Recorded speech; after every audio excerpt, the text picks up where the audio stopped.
Chairman James Comer joins us now. Mr. Chairman, thank you for being on. Thanks for having me.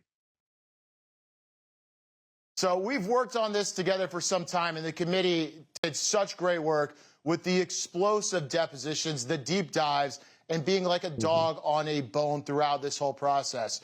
Your report that came out had the same conclusion that the president emphatically and also reminded the country of on Friday, the day after Thanksgiving, when he said the Autopen signature is no good, and anything that it was affixed to as no longer has legal force and effect. Of course, he's said things like this before, and we haven't seen the Department of Justice move on it just yet, but it seems different this time. What's your take on where we are? Well, I applaud the president for making that decision. It's the right decision.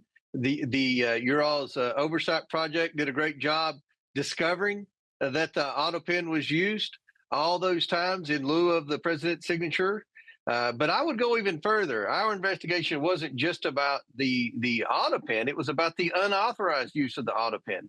Not only did we ask people about why the president staff used the Autopen instead of the president himself signing the signature, we went further and said, were you ever around President Biden when he discussed any of these pardons or executive orders?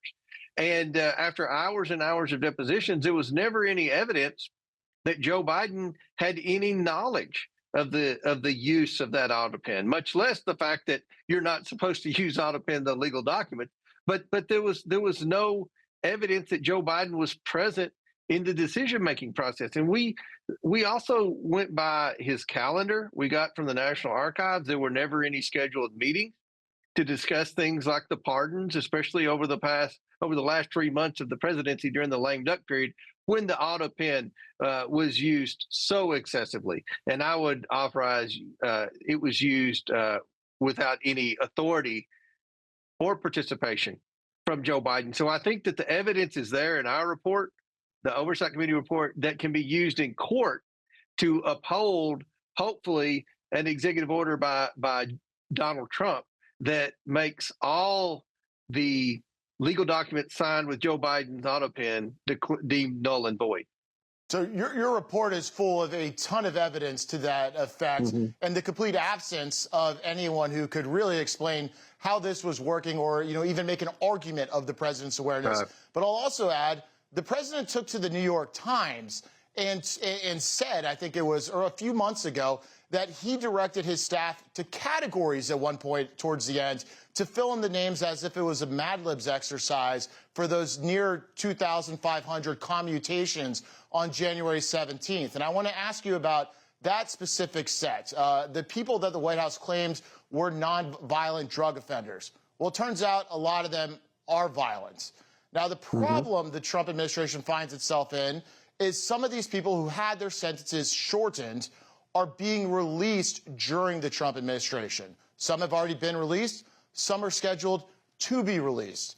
Now, if the Autopen actions are completely null and void as declared by President Trump, what do you think the Department of Justice should do with those they've already released and have yet to release? Well, I would encourage the Department of Justice to review every individual case. That's going to put a lot of extra work on their platter.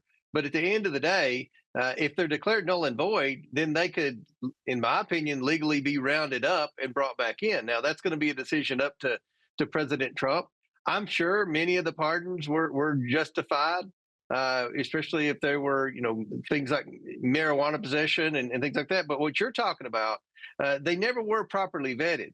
Not only were they not properly vetted by Joe Biden, they weren't properly vetted by the entire Biden administration, as witnessed in emails that surfaced where the Department of Justice and the Merrick Garland administration was questioning people in the Biden White House who I would assume they assumed were controlling the Autopen, asking questions like, who authorized this? Well, that's not a question you should ask.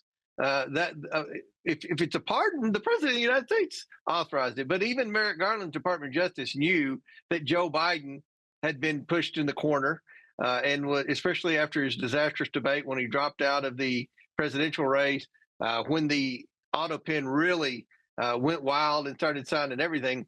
That's when the majority of those pardons were signed, and it doesn't appear that there was a lot of vetting with respect to who received those pardons. When they said there were no violent criminals, now we know there were violent criminals in that. So I think that the Trump administration has the right to bring everyone back in and make them make an argument as to why they should receive a pardon if the president wants to do that. If he doesn't, he doesn't have to do that. Some of the left-wing media are freaking out over this new contract between us at OANN and YouTube TV. It's dangerous that One America News is being platformed on such a large digital streaming pay TV provider. You're freaking out about the fact that people have choice. You know, like people can't be allowed to hear what they have to say. OAN is not the only channel on YouTube TV. There's like dozens of them. So if you don't like what's being said here, we hope you stay, but there's many other things going on in the world. This is how the left operates, Alicia. They operate in censorship. Mm-hmm. They don't believe in choice and letting people do their own homework. This is the way the authoritarian left works. They don't believe in choice because they don't like the fact that we don't live in the 1960s anymore with 3 networks and your local newspaper. We have to respect freedom of the press, the First Amendment, free speech. Remember that. I want to begin tonight by welcoming and thanking all of our new viewers on YouTube TV. Overnight, One America News welcomed a potential 9.4 million new viewers on YouTube TV. So on behalf of everyone here at OAN, welcome to One America News. We are incredibly excited to have you. This will allow all YouTube TV subscribers to enjoy 16 hours of live news coverage every single day, as well as all of AWE's lifestyle, travel, and family programming, and it will be available in YouTube TV's baseline package. Now, the Vice President and Global Head of Media at YouTube, Justin Connolly, said this about it. Our goal has always been to provide our subscribers with a wide range of content, which is why we're excited to bring One America News to YouTube TV. This partnership gives One America News access to our growing audience, while also giving our subscribers even more choice when it comes to news and entertainment.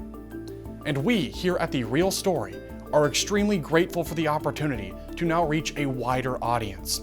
And we're also grateful for the time you give us each and every single day. And we're excited for the future at this amazing network.